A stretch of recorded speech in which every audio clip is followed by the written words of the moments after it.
African banks are taking an increasing interest in Africa and the growth opportunities the continent offers. They're also trying to capitalize on growing trade flows between Africa and the East. For more on what Absa is up to in Africa, we're joined now by John Gachora, the CEO of Absa Africa. John, thanks so much for joining us on the desk today.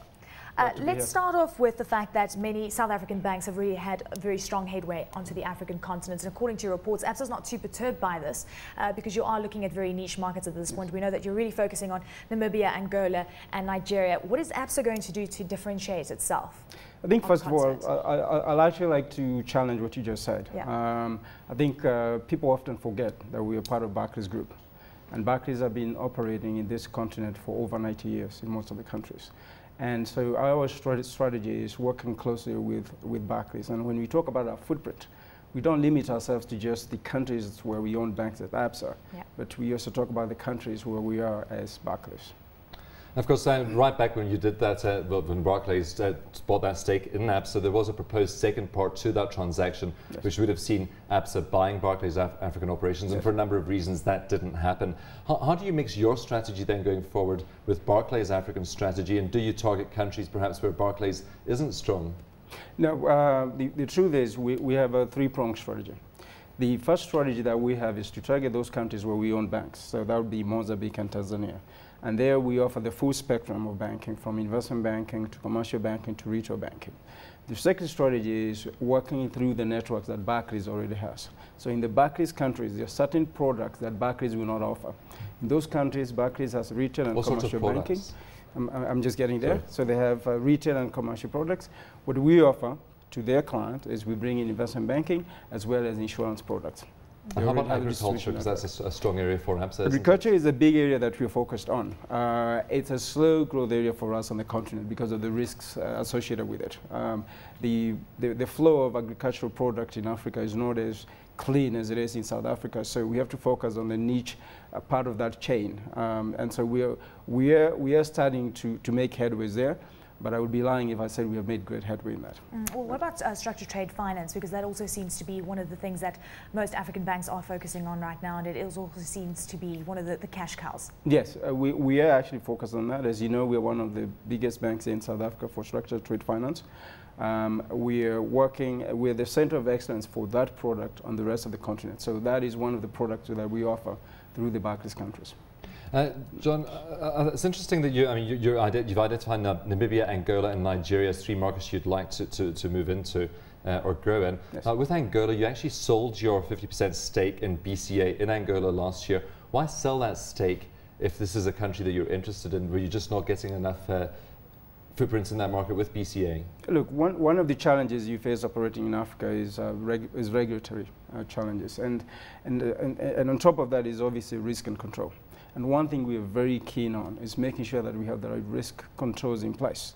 If we do not get the right setup to implant our risk and control standards in a bank, then it's rather for us to exit. I think the case with Angola was a case where there was some disagreement in terms of the shareholders, in terms of the kind of controls that we needed to put in place. And I think it became necessary for us to make that exit in a very friendly manner. We exited Angola. However, if you look at, in terms of the banking revenues from the rest of Africa, Nigeria and Angola account for such a huge percentage that they cannot be ignored. So we have every intention to get back to Angola. Okay, well, what is the next step when it comes to Angola? And you're talking about the regulatory environment, which is obviously quite right, so you need to get through a lot of red tape. So what is your next strategy? Our strategy for Angola is going to be a little bit measured. And the first thing we want to do is probably go in with the rep office, offering corporate products, if you may. And then once we do that, we do think we know Angola because we've been there before. Once we do that, then we'll go to the next step as the regulatory environment evolves. And of course, you also tried to buy a stake in Capricorn Investments in Namibia earlier this year. Yes. The Bank of Namibia didn't allow that to go through because it didn't want, and I think it's Bank Windhoek that owns, didn't want Bank Windhoek to be foreign owned, and that's a concern for the Namibian central bank, as it is with perhaps our central bank here in South Africa as well. What's your how do you then tackle that market if the regulators don't want to sell one of their existing banks? I mean, can you go in there and start from scratch? I think it's worth noting that we had opened a rep office in Namibia already. We already had gotten to a point where we're going to go organic. At some point, the partners of Bank Windhoek felt that we would make great partners for them. And that feeling is still there. The mutual feeling that we would make great partners of each other is still there. Yes, there is a challenge with the central bank, as you observed. The truth is we still continue to engage because from a partner perspective, the owners of Bank Windhoek still feel that we provide good partners to them. And I think it's worth noting that the deal is not necessarily buried. Okay. However, should that fail, I think we have stated before our every intention to be Namibia. So we'll look at other options. Why is Namibia so important to you? Well, Namibia is important to us for a number of reasons. One is, as I mentioned before, risk and control is key focus for us. And we do think Namibia is a place where, from a regulatory and risk and controls perspective, it's very similar to South Africa. We understand it well. That is something we can apply to the standards we wanted to have. Do you think you could get past the regulators in Namibia? Because from what you alluded to earlier, it sounds that there's still a chance, and this is why you're still pushing for this. I don't think it's a matter of getting past them. It's a matter of working with them.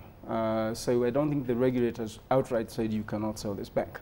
I think there were certain requirements they put in place. And what we're working with them is to understand those requirements and to see whether we can move given those constraints.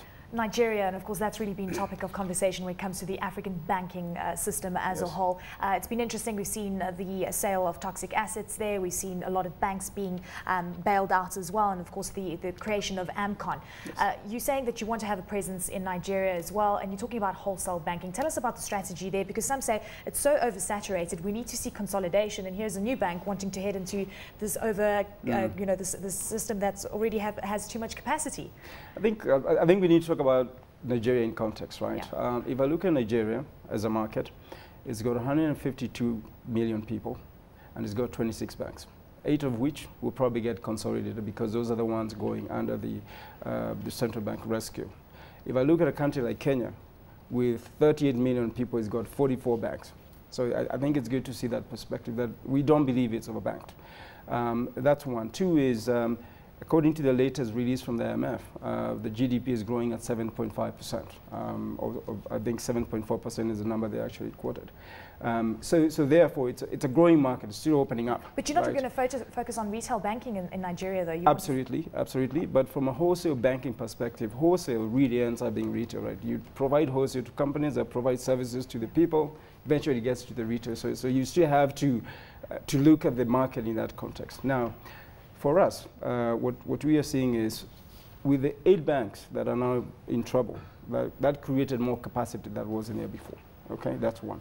Two is that Nigeria has revised their regulatory environment. They're, as of this month, creating what's called a merchant bank regulation. And the merchant bank regulation is one that's going to basically allow you to be an investment bank as well as a corporate bank fully. Okay, and we do view that as a very attractive option for us. So in terms of next steps, once we get the rep office going, get our feet wet, the next step would be to look into what we can do from a merchant banking perspective. Because right at the beginning of the conversation, you said we shouldn't view Absa's African operations in isolation. You have to look at Barclays' African operations. Absolutely. What sorts of synergies are there between Absa and Barclays' African operations? What have you managed to get out of that during the course of the relationship between the two banks? Sure. What we have done is that one is, as I said, those synergies, the way to make them work is to make sure the clients view us as one. I mean, that's how you extract the synergies. So one thing we have put in place is what we call a co-coverage model, where we have taken bankers from Absa, paired them with bankers in the country from Barclays, and that becomes the face to the client. So when we talk to the clients, we're talking about all our full proposition, way from investment banking to the commercial banking proposition together. And those synergies have produced a number of good results. We have done deals in Uganda, we have done deals in Kenya, deals in Zambia and Ghana, and Botswana, of course. And now we have gotten to a point where we're actually doing some flow business in Mauritius, working together with Barclays. John, thank you so much for your time. Unfortunately, we have to leave it there.